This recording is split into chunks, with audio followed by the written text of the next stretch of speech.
It's all for you. Yeah, yo. There whenever it matters, and even more when you feel like it doesn't. Protect you so you never feel like you wasn't. Know I'm right alongside you. Either that or I'm behind you, but always got you. End of discussion, nothing means more. First one to offer is shoulders for what you reach for. Thought I saw the eyes of the world until I seen yours. And know that I ain't see a better view yet. I'm with whatever, so don't ever you fret. Know that you covered, not a hurdle or a heartbreak. A change what a partake, cause none of them won't ever get comfortable in your walkway. My job is to aware you, fully loaded, prepare you for all of the above that I'm never letting get near you. But still in all, give you every advantage I found. Couldn't find a better fit for them, along with my crown. And since the baton was passed, I've been down. Cause failing's not an option, and dad is not a noun, not at all.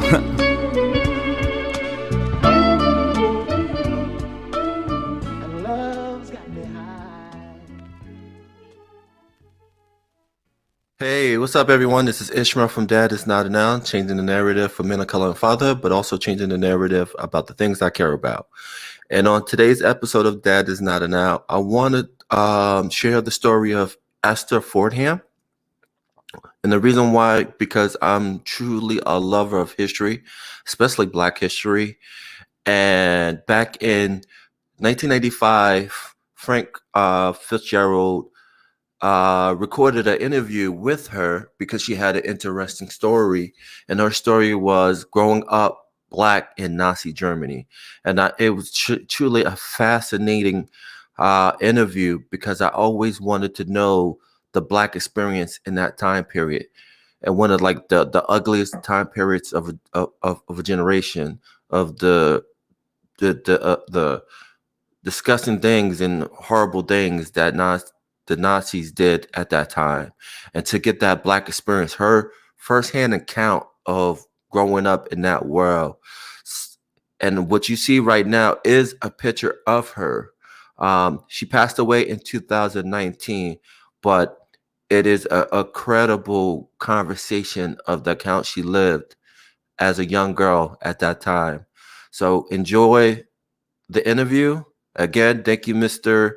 Fitzgerald, for allowing me to share this magnificent interview with Miss Fordham. And Miss Fordham, thank you for sharing your story. So enjoy the interview. Like, subscribe, share. It's an amazing story, and you'll definitely enjoy it.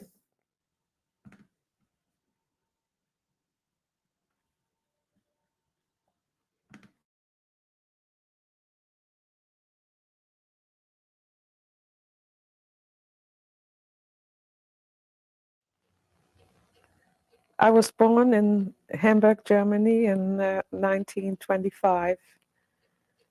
And I also have a sister who was born 5 years earlier. My father came from Togo, which was a German colony, and they lost the colonies in World War I. So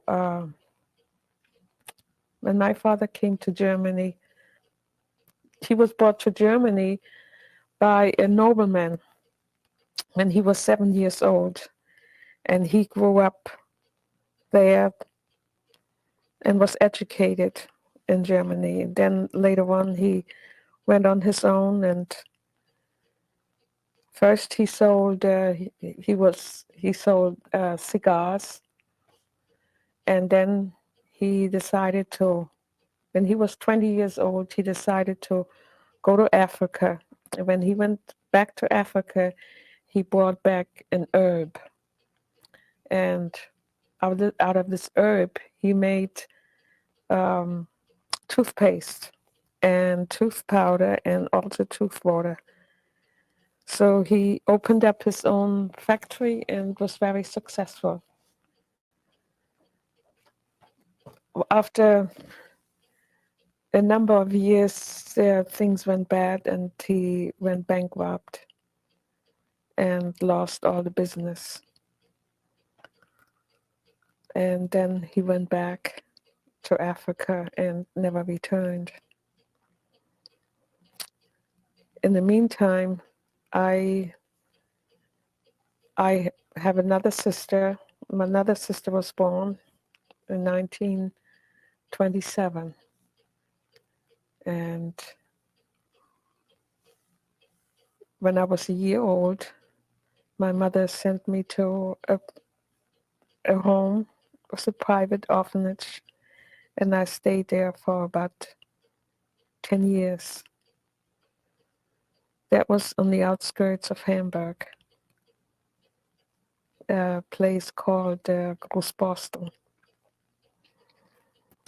I grew up there and was quite happy because it was lovely surroundings with a beautiful garden, lots of fruits and berries. And there were children there, but not too many. I was the oldest one there. And I often had to look after the children and do different things. When it was time for me to go to school, I went to a school there in a small town for about a year. And then when I went to second grade, when I had to go into the second grade, I went to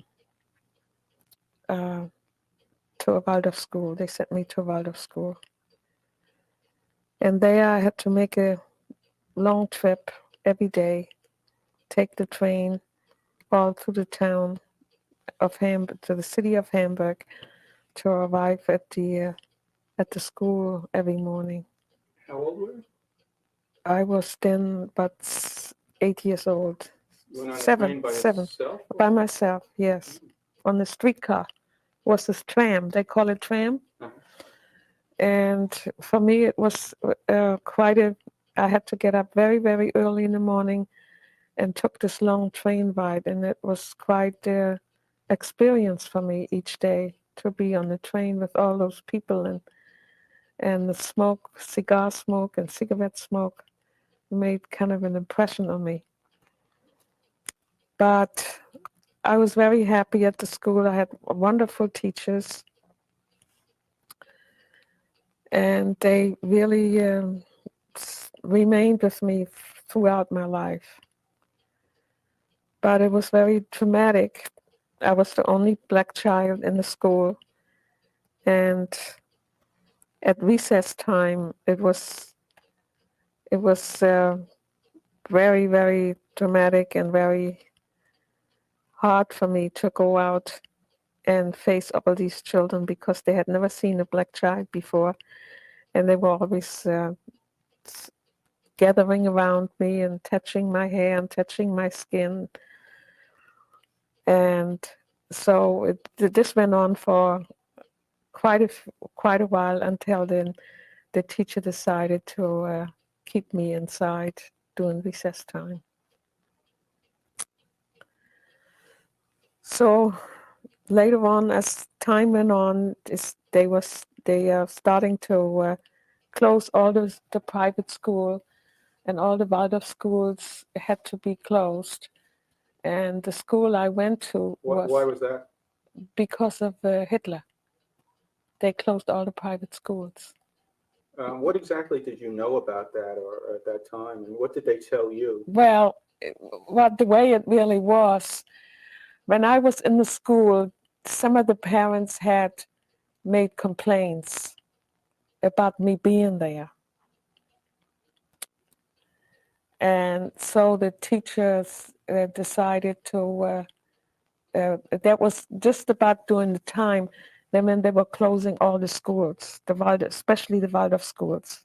Nazis were doing The Nazis closed all the Waldorf school, and by me being there, they thought it had sort of a bearing on it, somehow it affected. So they told me that I can no longer continue to go there.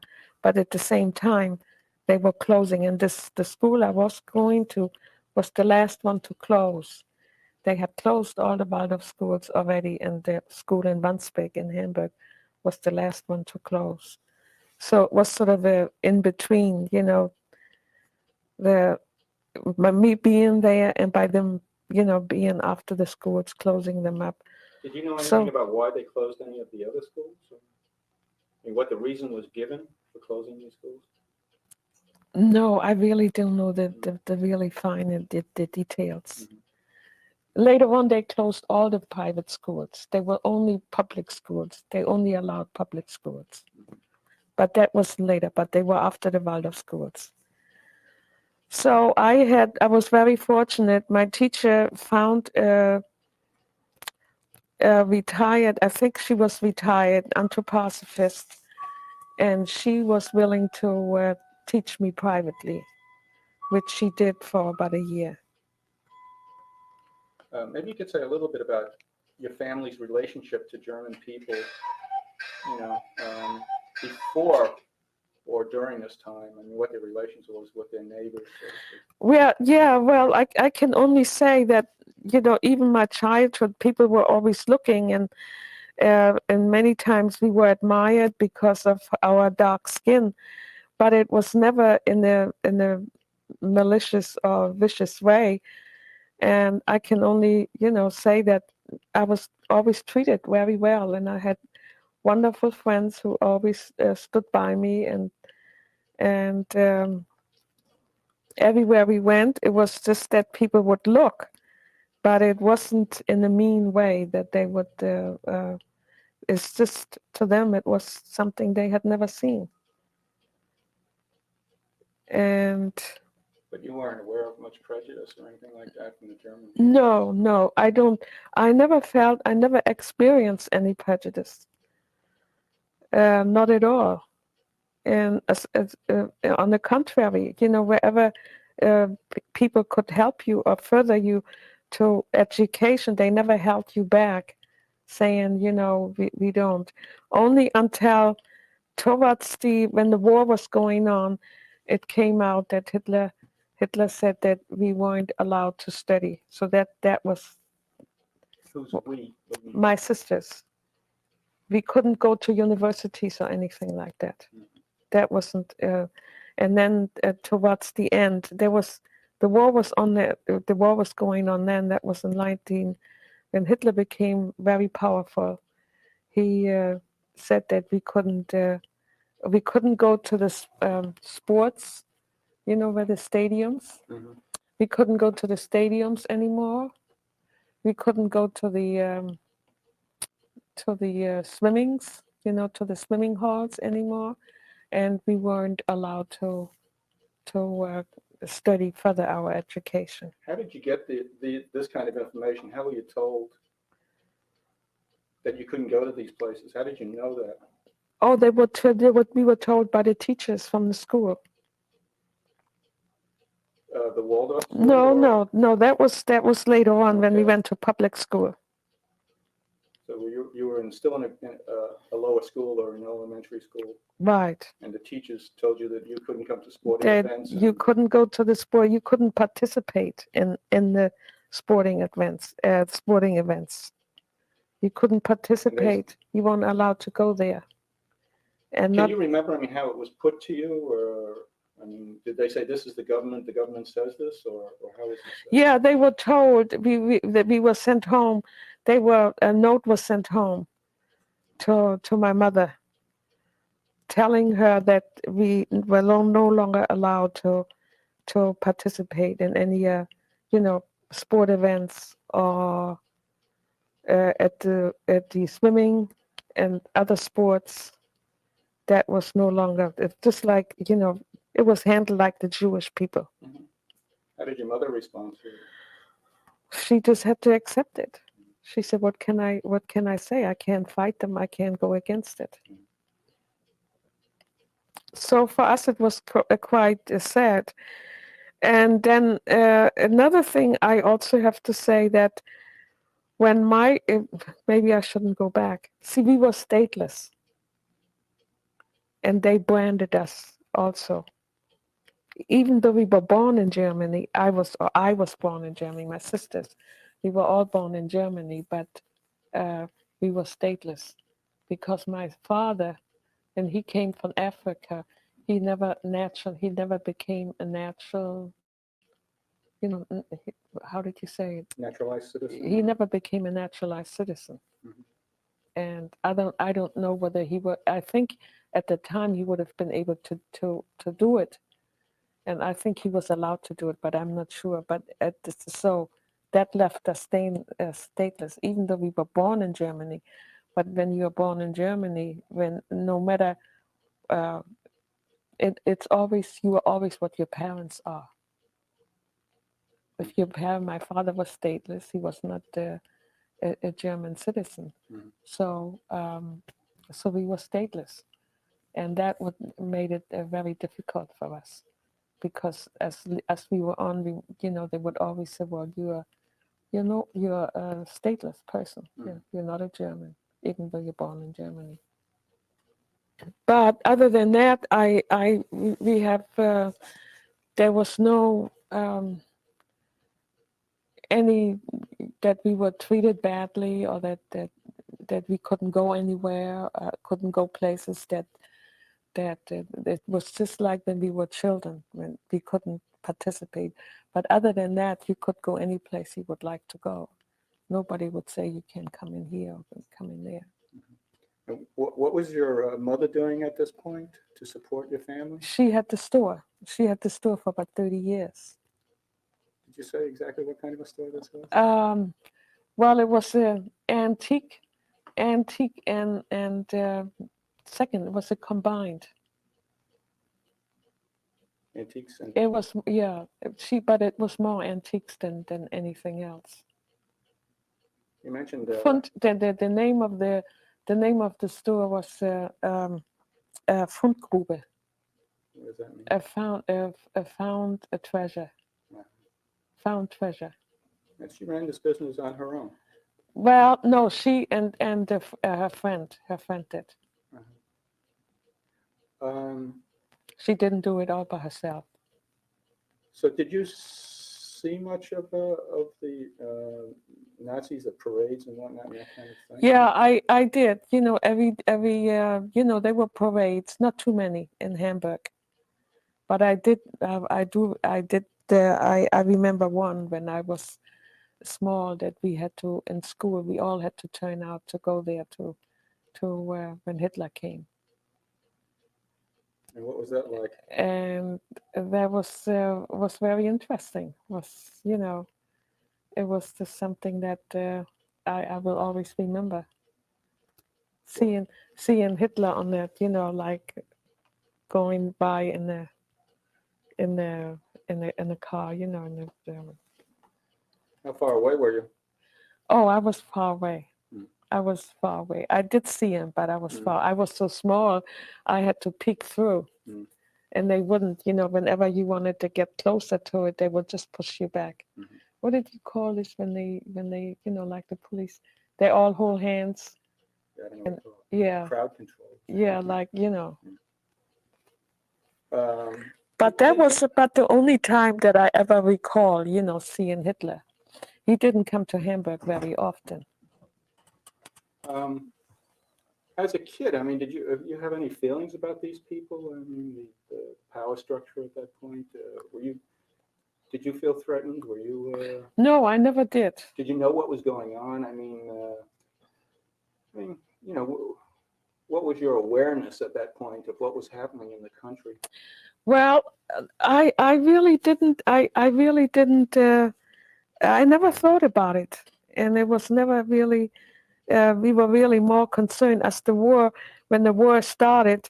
We were all very much concerned about, having enough to eat, because things were beginning to, putting on ration, and but other than that, there was never.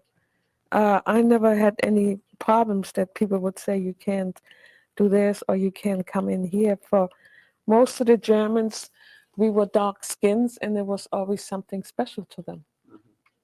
We were always something special, and sometimes they would even be extra nice.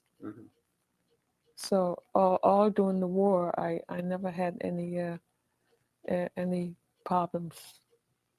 You were aware of what was happening to other minorities, though, like the Jews and Gypsies or Yes, whatever? I do, because I had a girlfriend, a very close girlfriend of mine. We grew up together. We didn't go to the same school, and but there were three of us. One of us in that picture, and she was Jewish. She was half Jewish. Her mother was Christian, and her father was Jewish, and they were very well to. They owned a lot of not restaurants. Yeah, restaurants, and where they have like shows. Cabaret? Yeah, cabaret, exactly. They owned several. They had several of them, and they took that away from them. And little by little, they would they took that away from them. Then they had to move out of our neighborhood where we lived, and she had to move into a neighborhood where all Jewish people were living. And in the meantime, What year would that be about? that was in 1939, 1940. Uh-huh. And I remember we would meet, and she had to wear the star, the yellow star. Uh-huh. And so then, we wanted to go into town. We were very close. We grew up together. And then then I said, take that star off, and she said, no, I can't, because people in the neighborhood would always watch her. So she said, I can't. And then sometimes in the beginning, she did it, and she would put her pocketbook, over the star. But then as time went on, she could no longer do it. And then she had to move into a neighborhood where all Jewish people were living. And they all lived, the whole family had to live in one room. That's how they reduced everything. Do you know what happened to them? Yeah, she went into a concentration camp, and her brother, her brother, they hid him somewhere the whole time. Who hid him? My girlfriend's brother. They were twins. Yes, but who hid him? An aunt did. Should be a Christian aunt? Or, I think she was a Christian aunt. I think she was the aunt on her mother's side. Uh-huh. I remember that she was a tall woman. She had a store. So throughout the war, this boy Throughout the was war, I don't know her name. His name was Günther. I don't know where, not until this day. And even my girlfriend, she was always in touch with them later on, after I came to the States. And they never revealed where they hid him. But he survived the war. He survived, and she survived also. She was just lucky.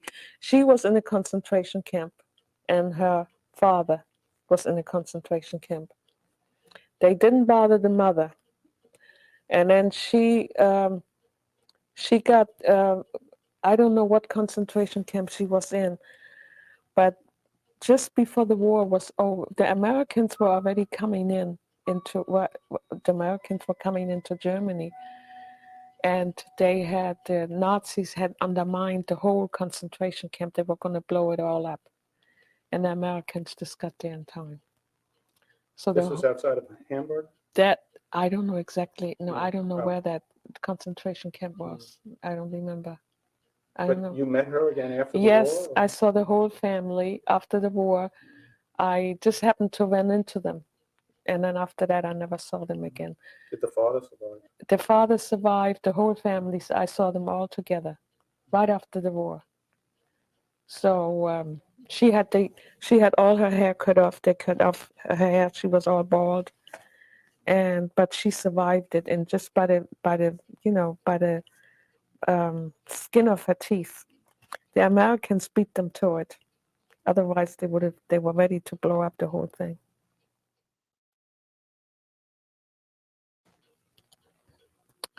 And well, the war raged on.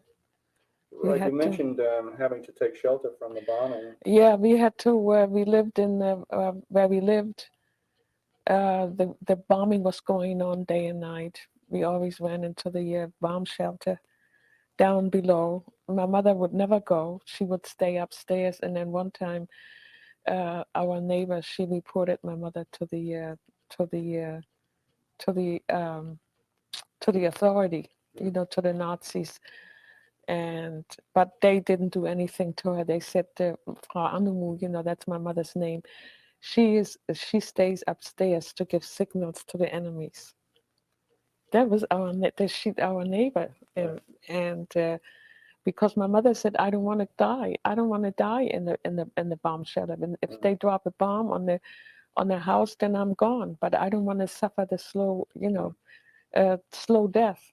So she always stayed. And my sister and I, my oldest sister were married. My older sister was married and lived in another part of town. It was just me and my sister. And we would always go into the bomb shelter and wait, until it was clear. Your oldest sister married. Yes. Now, is she married to a black man? She married a black man. Would you say a little bit about the black community in Hamburg? Well, there wasn't really a black community. They were all, the black people who lived in Hamburg, they were all scattered around in different places. There wasn't really and where were they from? They were all, most of them were mixed. They were African men who were married to German women. And as a matter of fact, my sister. How were marriages like that treated over there? Well, oh yeah, I have to say that the marriage. Well, the marriage that took place, during earlier time before Hitler came, that was fine. But then after, during the Hitler time, they weren't allowed to get married. They could live together, but they weren't allowed to marry. There were still white Germans who were living with black Germans during the war. Yes, Take up life together. Yeah, they lived together, but they weren't allowed to get married. Even my sister had a hard time, and her husband was black, she was black, and even they gave her a hard time, but they didn't even want blacks to marry? Well, they made it a little bit difficult. I don't know what the story was, but she did get married, legally, Standesamt and everything. Do you know anything about these interracial couples, how they were treated by their neighbors? I mean, it seems a little amazing that that would even happen at that time in their history. Yeah, I don't know too many. Yeah. I don't know. I only know a few because my brother-in-law had friends. He was always, well, yes, I do have to say that, but I don't know too much about it. There was an area where a lot of more black people were coming together. I don't know whether they lived. Some lived in the area, and some would come there because there were a lot of. That was like that was like the town, like you would say, where there's a lot of discos and a lot of people from seamen would come there, black seamen. Mm-hmm. When the ships come into Hamburg, they would go there, and my brother-in-law would hang out there a lot. And some even, he had a girlfriend. He had a girlfriend too before he married my sister, and she was white. And they lived, whenever he came from the ship, that's where he went. So your brother-in-law was a black German? He was black, yeah. And a seaman? Yeah, and a seaman. And my sister... What was he doing during the war? He was on the ships.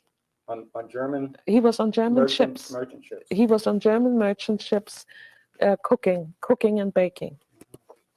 He was back and forth. He didn't go out very far. He went to, just short trips, but these were German ships. He would. They were all interracial, They were half, like most of the women were white and the men were black.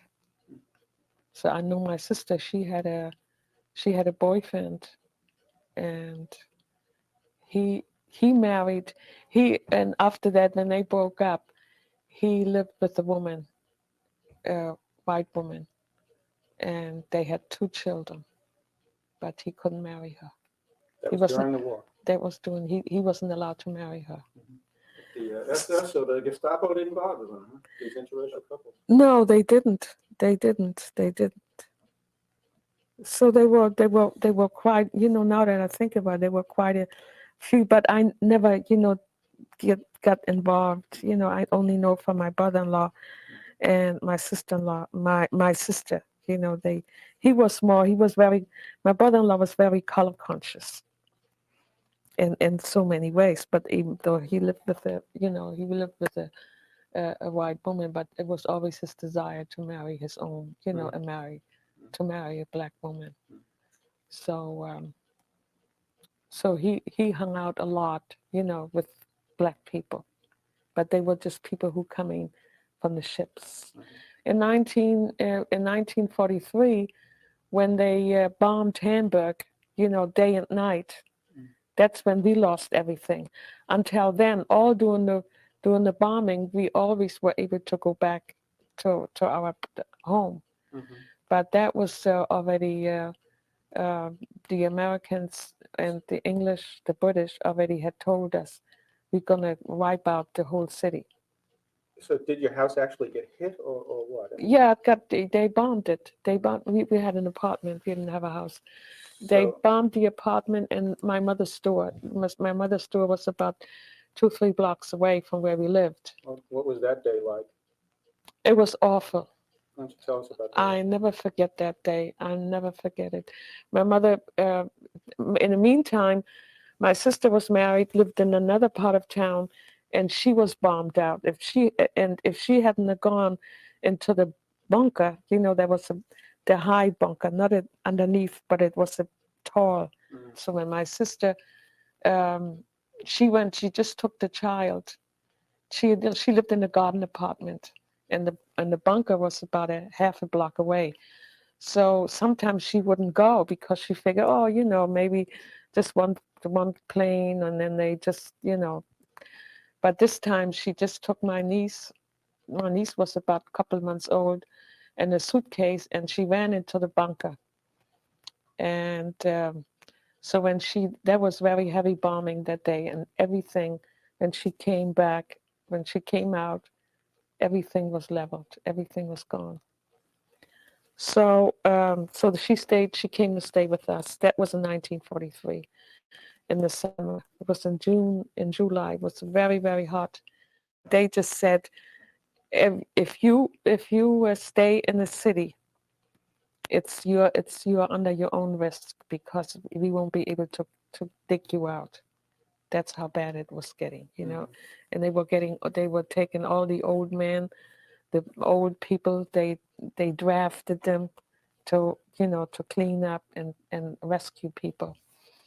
So my sister stayed with us for a couple of weeks. No, not even a couple of weeks, maybe a week or so.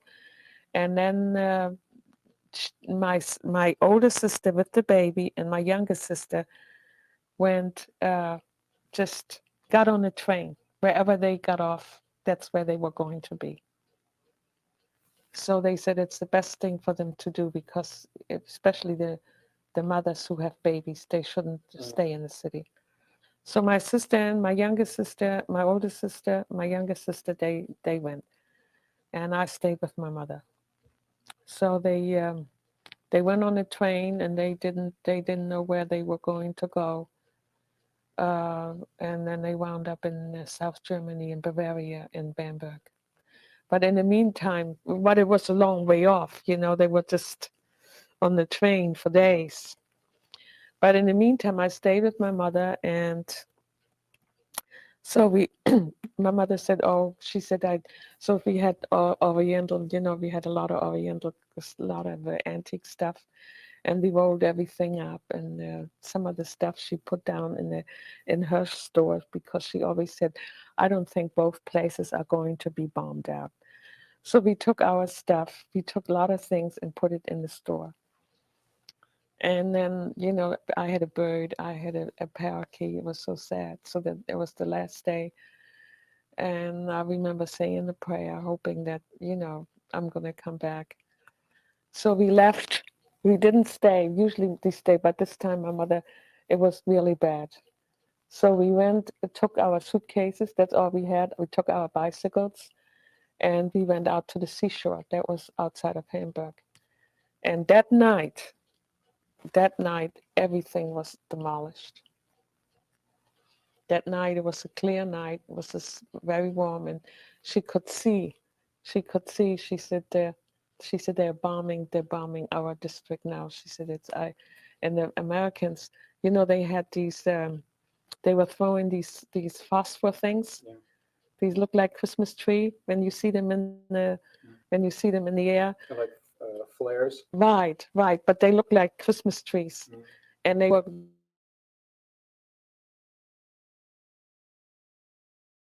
they were all over. And so my mother said, but this time she said it's nothing. It's going to stay, and it was true.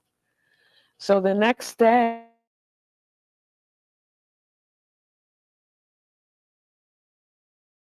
we didn't. You know, you still hope. You know, maybe there's going to be. Maybe not. But so I said to my mother, I was very, very brave, and that's the picture I have when Billy has that picture. So I said to my mother, I'm going into. I think maybe our apartment is still there, maybe the store is still there. And she said, I don't think you should go. And I said, well, I'm going. You know how you are when you are young. So I took my bicycle and I went.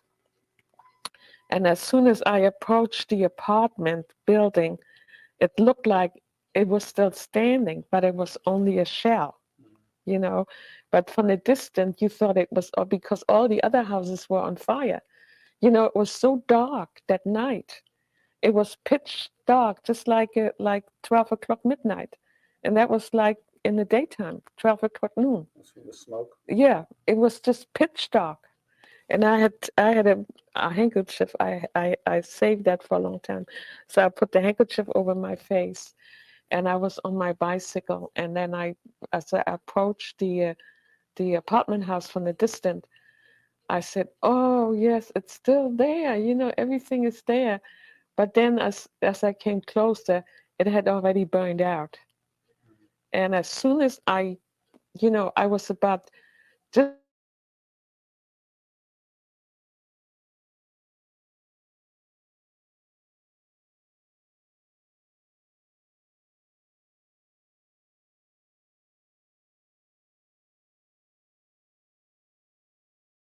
burning. And then you see dead bodies all over the place. So I don't know how I don't remember how I went back, but I didn't I was able to ride my bicycle. I don't know how. How you get back to the I think seashore? I went back to the seashore. So I How think how did your mother react to the news? well I seen such a change in my mother after that, after that, because she kept saying after all these years, you work so hard and my mother was always a little bit sophisticated. Mm. And so, that was it, to see my mother in pants, and all dirty, this I never seen before. So she said, well, this is it, this is it. And I could see the change. It seems like my mother got gray overnight.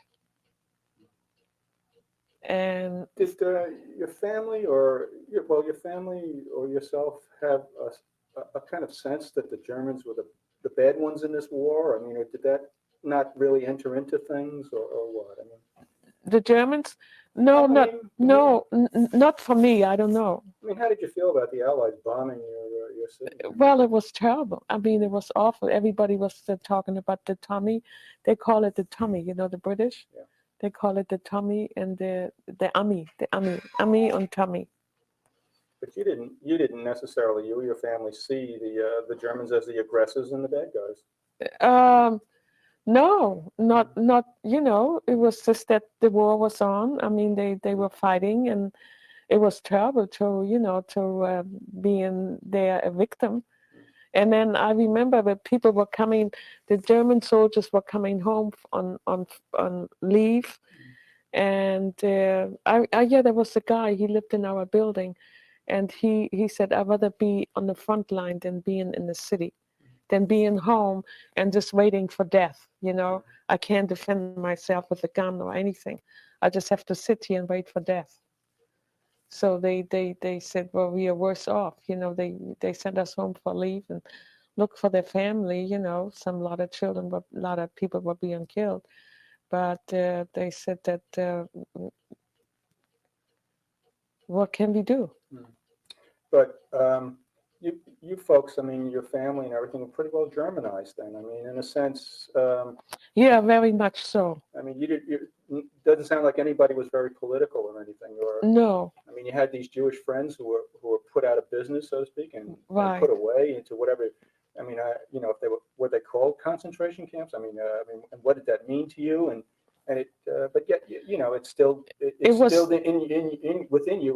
It still didn't make you think that I'm on the wrong side here or anything like that. I mean, Well, in one way it was. It just all depend on how you took it, because what could you do? You couldn't fight, you couldn't say anything, and I mean, but sometimes. was that really in your mind or what? Yeah, that Yeah. I don't know. Maybe this is the way I am. My sisters were a little different. You just accept things as they are. Mm. I couldn't do anything about it, and I just in this. You go into the store. I mean, I wasn't like like this. I What do you was just whispering it. There was sometime you go into the store, you had to say Heil Hitler. Mm-hmm. To who? To the storekeeper, Uh-huh. and he had the big sign outside his store. Anybody who enters has to say Heil Hitler. Uh-huh. That was our milk, where you buy milk and cheese. Uh-huh. Yeah, milkman. And he was, I mean, he was a real Nazi. Yeah. So my mother, they were people, some Germans were, you just had to be, my mother would say, oh, that guy over there, he's a big Nazi. You better not say anything, Mm.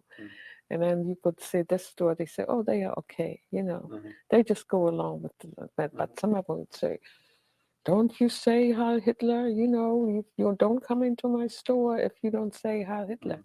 So that's the way. So it was like, some were like on one side, and the other one say, well, what can I do? I don't want to go into jail. I mean, I don't believe what he's doing. I'm against him, Maybe after it's all over and Hitler win, I'm going to go, go into the concentration Who camp. would say this? Some Germans, Mm. See, it wasn't only the Jewish people they were after. Many Germans were put away. And my brother-in-law, he was an anthroposophist. One time they came to his ship, then they confiscated all Rudolf Steiner books, took them away. So you were a teenager in high school at this point, right? Yeah, right. Do you remember how history was being taught at that point? I mean, you're being indoctrinated in your classes in any way? I mean, about what was going on, or? No, well, they mostly it was also taught about Hitler, but everything is good, and but it all the some of them. I did go to a private school for as long as I could. My mother put me after I left this teacher, I went to other private. I went to a Lutheran school, so there the teaching was completely different. Somewhat more liberal? Or? Yeah, it was more, and it was also on the religious basis, and they were teaching, so it was not like in a public school. But didn't they have to teach some kind of curriculum that was how it reflected on the current government? Yeah, no, not in the private school, really? Not in the no, but the public school they did. Yeah, in the public schools. So how did the war end for you guys? What was it like? When we came, after we had lost everything, we just, there was, where were we gonna go? We didn't have no. Some people, Germans, had little summer cottages where they could go to, but we didn't have it. So we had friends in East Germany, Thüringen, and that's where we went. That's the name of the town? Thüringen, that's in East German, Thüringen. And in Mühlhausen, the town was Mühlhausen. So we stayed there. Now, this is just my mother and I. My sister's already there somewhere on the other end there in Bavaria. Were you in touch with them at all? Later on. So we stayed there, and then, people, it was very strange, when you come into the places, the town, even Bavaria, where people were didn't even know what was going on. They had their homes, everything was nice and clean and tidy and beautiful, polished. And here come the people who, all dirty, bombed out. So nobody wanted them, you know. And they would look down on them and they say, here comes the bombed out people. Not in my house, Were the And authorities kind of telling these folks, though, that they were supposed to take these refugees in? yes, yeah. And then, but there was one thing I have to talk about is my sister, my mother, my sister and her baby, and my other sister. So my oldest sister, my youngest sister. So nobody wanted to take them. They needed a place to stay. And they went to the authorities, they give people to stay. And then that was it was kind of a dramatic experience. I don't know, for some reason. I don't know whether because they were black or what, but anyways, they just didn't, they had a hard time. And then they found then finally there was a professor. He had a big house, and just him and the housekeeper. And he said, I will take them. So that's where they lived. How long did it take them to find the place? I don't know. I don't remember. But I remember my sister said they really were, some of the people, they probably said we're here, and then the people would say no. So it was like, not like, it wasn't so much the color, I believe, but people don't know, and especially in South Germany, it's very, very different. They're completely different mentality. In what way? What would you say? More provincial? Or what? More clannish, If we don't know anything, if we don't know you, if you come from a different town, I don't want you in my house, Country folk. Right. I don't know anything about you. And, I think it was more or less that than the color, because they made wonderful friends later on, and they really went all out. And my sister lived there for 10 years, my youngest sister. So what happened to you and your mother? So we went to Turing, and then we stayed there for a while. With who now? With friends. Okay. These were the people I never met them, but they were Germans. And we stayed there for about couple of months. Where exactly did you stay in their house? I slept on the couch. My mother, we slept in the living room. They gave up their living room to us. So they didn't have a very big apartment. I remember that. They just they didn't have a house. Like my sister, they had it. The man gave up his, not the whole house, but he gave them what they did for a living? Oh, the people? I think he was a retired businessman. Yeah, he was. No. He was a tailor. He was a tailor, but he was retired. And he was just a friend of your mother's? Yeah, he was just a friend of ours. He knew her And from his Hamburg, wife. or? No, they know her. They know them through my mother's friend. So we stayed there, and it wasn't. You can imagine, you come in and you're all dirty. I had boots on, riding boots. I couldn't get them off. Why? Because my feet were, I was in the train for days and days. So they were swollen? They were so swollen. I remember we had this duffel bag, and we were on the train to nowhere, and I just went to sleep. And my mother kept calling me. She said, how can you sleep? How can you sleep? I said, I can sleep. I was just so exhausted. And you're dirty. Can you imagine? For weeks and weeks, you can't take a bath and nothing. And my boots, when we got there, I don't know how you were about 18 at this point. Yeah, I don't know how I got them off. So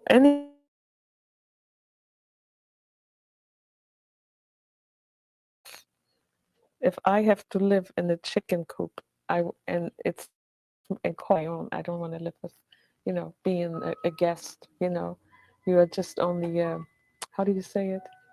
Just a guest. They want you, but not really. Yeah, sure. Everything is inconvenient. You know, they did do the best they could. I mean, they gave up their couch, they gave up, and shared everything with you. So what happened next? And then we went back to Hamburg. Hamburg. Was the bombing still going on, or were we talking about? No, the that end of was the war all now, or over. what? It was all, everything was, the war was still going on, but people just went back and ducked. Some people went back actually to their place where they had lived and lived in the basement underneath it. They dug themselves out, and that's what we did. That's what these. In your apartment building? Stone by stone. No, we went to another area, not there. I see. Not there.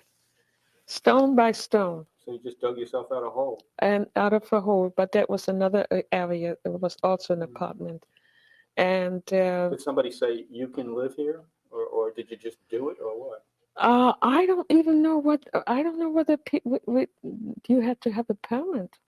I think people just did it. So how did you feed yourself through all this? Oh, well, they always gave ration. And it's a funny thing, when they did the bombing in 1943, all of a sudden, to keep the people, keep the peace, keep them, as insane. I mean, so they gave, they said, oh, you get butter. Butter was very scarce. And all of a sudden, everything was there, You could eat well, and I mean, you had more than you normally have. And they just did that to just keep the people, So they wouldn't rise up? Right. So you went back to Hamburg and dug yourself out a hole? And they give you ration. You got your ration. You always got food. I mean, not much, but you always survived somehow. They always made sure everything was on ration, but you always got that wherever you went. Well, why don't you tell me about the end of the war? What was that like? Oh, when the war was over, we lived in the basement. Then we had dug out the bin, and the war was still going. We still had a basement. What kind of news were you getting at that point? I mean, in terms of how things were going. Oh, I don't know. I never concerned myself with it. My mother did more than I did. But I mean, it's obvious that it was going badly for the Germans. Yeah, and then for the Germans was going very bad. But you see, the thing of it, whatever you know how it is, they would lie, and they kept everything quiet. Propaganda. And the only thing I remember, you weren't allowed to talk, even to say any opinion. Whatever they would tell you what you see in the newspaper, that was it. That was, and if you try to dispute or say anything against it, then you don't know, somebody's gonna grab you and say, So what was the last week of the war, let's say, like? So the last week, then in the meantime, I worked in the for a pharmaceutical company, and so I remember the war was still going. We were back and forth. They were very large bunkers, and many times we were sitting in the bunker, and the bunker was actually going like this. So, but the last days, it was in May. I think the war was over. I never forget the day when I was on the subway, and next to me was this big, tall SS man. I mean, he was really tall. He had this shiny uniform on, and I was like, "Oh God, it's gonna be over soon." And then people were saying, so then they already know the Americans were already coming in. They were already in Bavaria, and the British came into North Germany, to Hamburg, and they were all at the border. So the war was just about, coming to an end. And this guy said, "We are going to win, we are going to win the war. It's all talk, it's gossip, and nothing is going to, Who was he saying this on the train, Just preaching to people in general? Right. And so... and the day when the war was over, I was on this. That was the day when the guy was. That was the day when they announced that the war was over. Everything had collapsed, and I just did like, thank God, I'm still alive.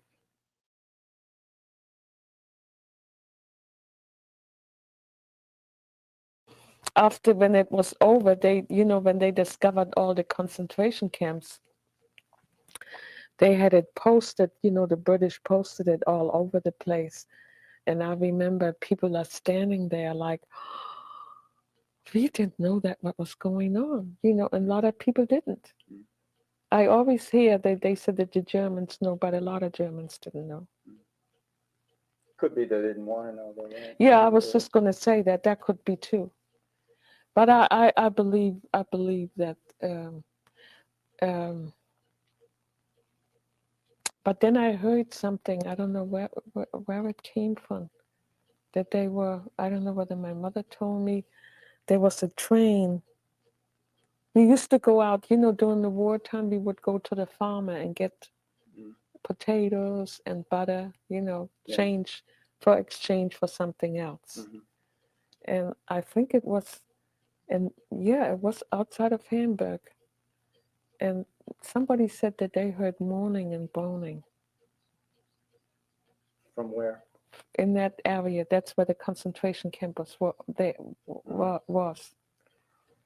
And I don't know whether the people know it or they didn't want to say it or something. Something strange was going on there. But that's all I remember. So you got back together again with your family, your sisters, after the war, or what happened? Yeah, we did, because my sister and her baby and the baby and my younger sister, they lived in that house with the professor. I forgot now what his name was. They stayed there for quite a while because they were very comfortable there, and they had no other place. So my brother-in-law was at sea, and he would always go to Bamberg to see his family. And that went for quite a while. I don't know for how many years. But then my sister came back to Hamburg, and she lived in the bunker, in the basement. She dug out a basement, and they came back, and it was easier for my brother-in-law because he was still at sea, for him to be in Bavaria. But my sister didn't like it, She didn't like it that much anyways, if you living in South Germany, it's a bit different.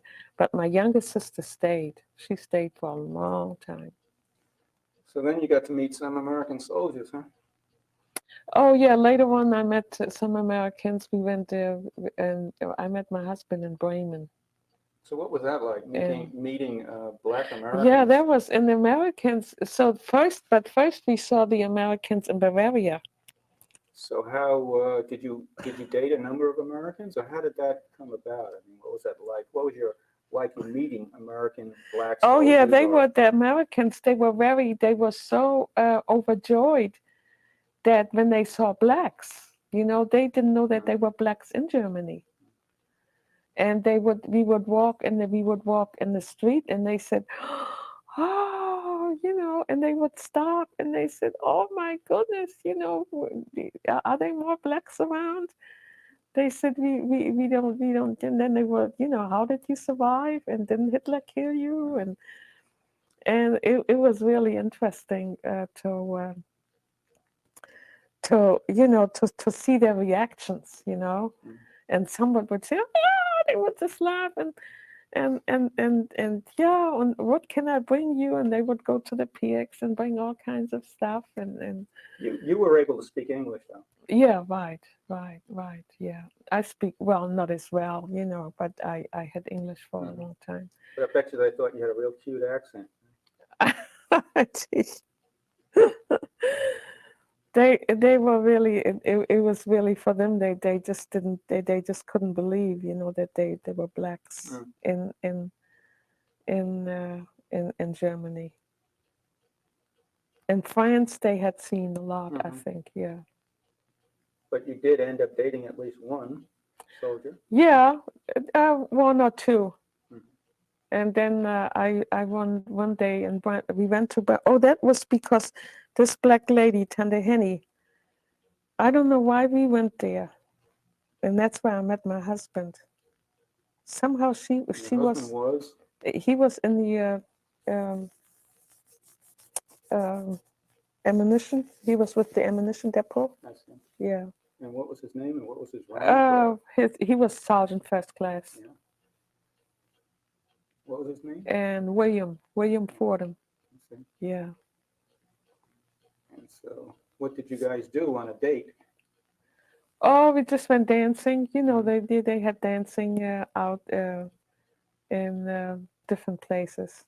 Would that be Like dancing in was the supplied by the yeah, armed forces or by right. the German people? No. That was on the that was supplied by the Americans. USO or something? Yeah, it was there. But then they also had a place where the Germans it was. I know. I remember one time I went. That's when I went. That's when I met him the first time. He was going with the blonde girl, and she's very pretty. She was real blonde. German? A German girl. Yeah, right. I think he always wanted to marry her. Mm-hmm. He did. He was very much in love with her, and I couldn't. I have her picture there someplace, and she. I think that was. I think that's why our marriage never worked out. I think he was really in love with her, but when he told his mother and his sister, they said, if you bring her here, we have no space for her. Mm. And where was here? To Pennsylvania. See, his sister lived in Pennsylvania. His mother lived in North Carolina. And but that's one thing I could never understand how they. I mean, now I'm beginning to understand it, but at that time I couldn't understand why they had so much hatred against white people. I could never understand that. But you know, as I go now, that it took many years for me to realize that. But I'm not a person who I could never, hate anybody, no matter what race they are and no matter what they have done. But maybe these people, they have really suffered. And my mother-in-law used to tell me how they suffered, and what they had to experience. And my sister-in-law in Pennsylvania, where I stayed in Chester, Pennsylvania, she was even more so. And she said he had come, he used to send pictures of this girl. And so she said, she said she told him, and she said, if you bring her here, I have no room for her. So you got married and stayed over there, or what? Yeah, I got married. I met him in Bremerhaven, and then he started to write to me. I went back to Hamburg, and he started to write to me, and then and then he was transferred from Bremen, which was in the northern part of Germany. He went to Bamberg, and that's where he was. That's where he stationed. That's where he was stationed, and that's where I got married, in Breiten-Güßberg, in a small little village. And what year would that be? That was in 1947. And I met him. I met him in 40. No, I met him in 46. I met him in 46, and then I went back to Hamburg, and he started to write to me. And then I went to him. Then I went to Bavaria, and that's when I got married in 1947 in October. And how long did you stay over there? And you had we stayed a year. And then my daughter was born, and then right after she was born, we went to the States. The same year. Right. We lived we had a very nice apartment in Breiten-Güßberg. It was right on the road. It was a lovely place. And we fixed it all up, and he was always like, he bought nice furniture, and I even had a maid. He wanted me to have a maid, so I had a girl coming in, and she made lovely curtains for the apartment, and always telling me, and they were blue. She's always telling me I was going to have a boy. So, she came and cooked and everything. Wasn't really, but he, in those days. And So then came time for me to go to the hospital. They kept me in the hospital for 10 days already because I was overweight and I had high blood pressure and everything else. So I stayed in the hospital for 10 days before my daughter was born. And then when she was born, I never realized how I was in the womb all by myself. And it was it wasn't like it was a big room. Like a ward, Yeah, it was a lot of beds. maternity ward, Yeah, and you had it all to yourself. I had it all to myself. And I didn't know, I didn't realize. I had no idea When did you realize? until much later. Until much, much later. And what did you realize then? That that there was this separation between blacks, and whites In the army. in the army, right? I knew they were separated. I mean, everywhere you went, the blacks would say, yeah, they are, they are the whites and we are the blacks and blah blah blah. And sometimes they didn't get into too many fights, but So this was going into the hospital, I didn't. It never dawned on me. Mhm. And then the Polish girl came in. She was not an American girl. She was Polish. She had a baby, and they brought her into the room. Until then, I was all by myself. But she was white. Yes, But she was Polish. but she was Polish. Was she married to a black soldier or something? That I don't even remember. Maybe she was. But this was your first taste of prejudice or segregation. Yeah, but I didn't realize it. I didn't realize it. Oh, welcome to America. Yeah.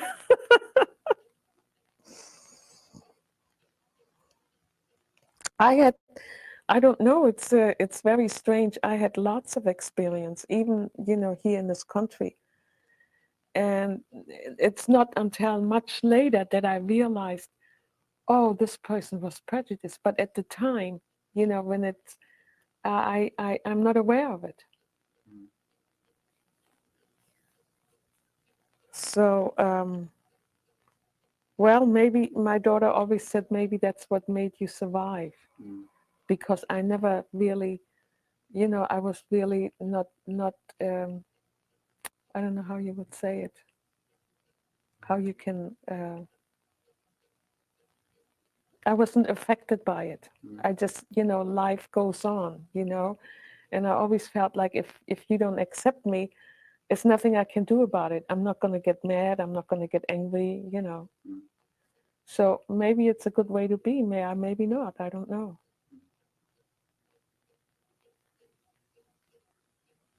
So, Well, what was it like when you came here? oh, when I came here, And how did you feel about leaving Germany and everything?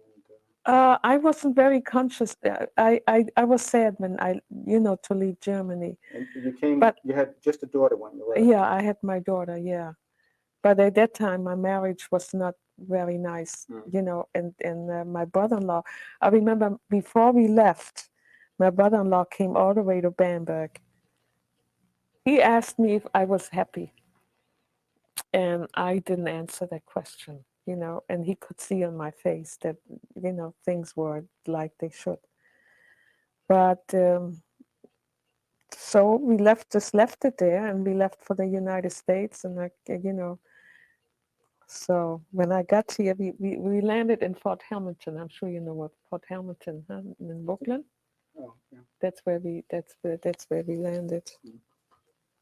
Never forget 1948, and on the 4th of October in 1948, I came to the United States. So that was the beginning. Then from there, we went to we stayed there a couple of nights, and then we went to Pennsylvania, where my husband's sister was living. And Were you acceptable to her? yes, oh yeah, they were very nice to me. But she always made sure. She always would tell me, Now, she says, if you had been white, she said, you wouldn't be in my house. And she would say that many times, you know. And his mother told me the same thing. See, later on, I stayed with her. I went to North Carolina, where he was, you know, from. And I stayed with her, and I was very well received. And they would always say, well, she's very pretty. She's very pretty. And the mother told me the same thing. And yet she got along very well with the white people. You know, Did she say what her experiences were that led her to feel this? Well, she said we were treated so bad, and you know, they go back to the slavery. I mean, how you know, during that time. Now I'm learning all this. See, I didn't know that much about it, about the lynching. And she would tell me, you know, that now that I think about it, these things almost went over my head. I just couldn't comprehend when she was telling me that you walk through the neighborhood and here hangs a black man. And she was telling me about all this. She had seen this stuff. Yeah. And she said that, she said, don't go. She said that, well, I didn't hardly go around, you know, but she said, don't go to the white neighborhood. That was the time. That was the time when this lynching was still going on in the 40s. I'm just learning this.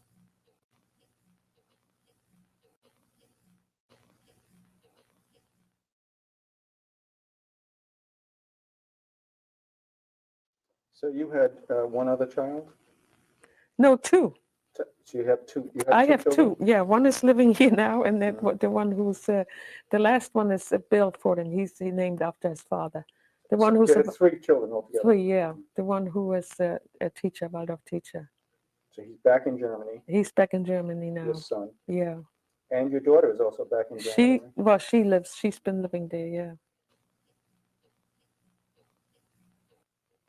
See, I look at people as human beings, and not looking at their colors. But I think even if I had experienced traumatic things like the black people here, I don't think I just could dish it out and have hatred for everybody. I mean, you know, they are good people and bad people, and some people are prejudiced because they don't know any better. You know, they haven't been exposed to blacks, so they don't know anything about it.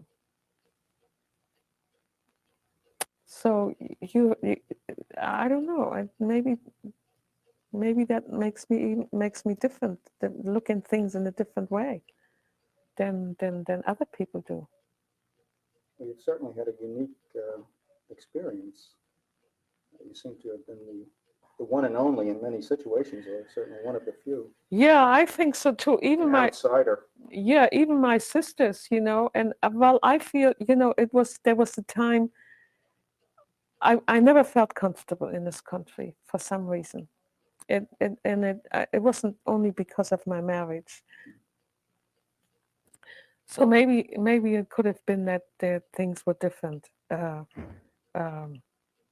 But for some reason, I never felt comfortable here.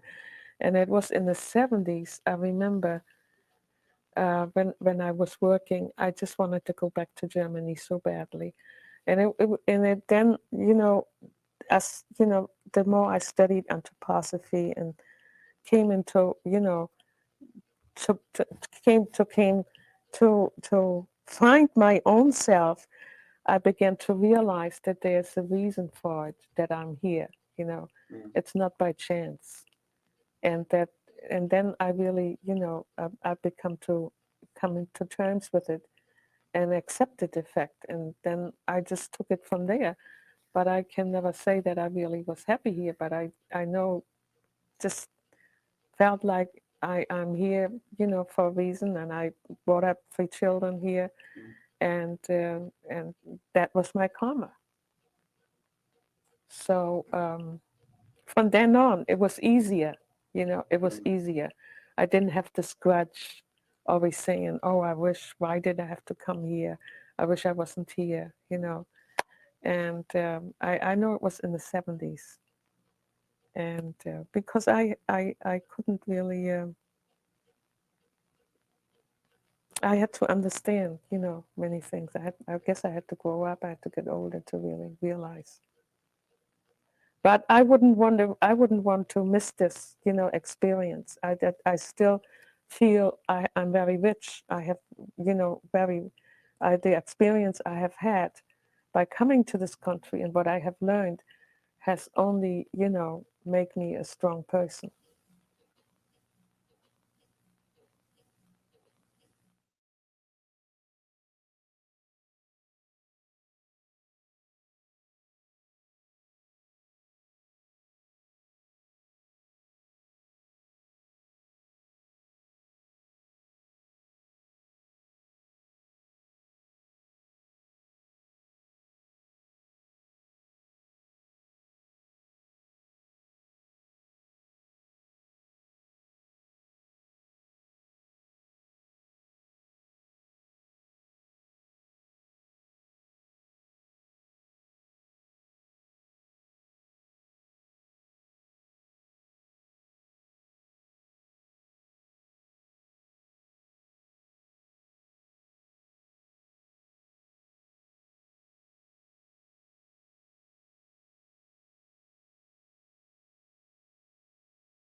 I want to thank Mr. Fitzgerald for sharing, allow me to share that amazing interview he took in 1995.